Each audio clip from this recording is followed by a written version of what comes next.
Hi, I'm Asia DeMarcos with Hollywood Beautiful, also known as Beautasia, superhero by day, supermom by night to my online world.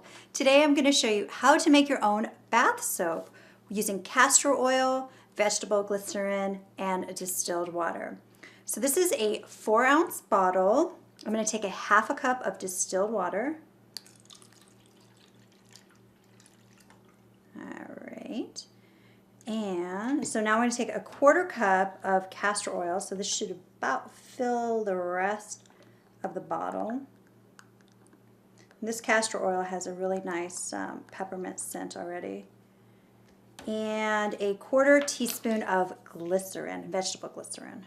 And the glycerin is going to give your bath soap a nice slippery feeling, and just so it'll glide on your skin and lather up really nicely.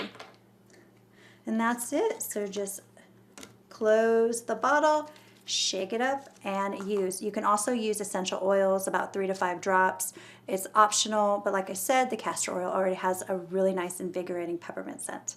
So for more beauty tips, you can go to hollywoodbeautiful.com or find Beautasia online. Thanks for watching. Have a super day.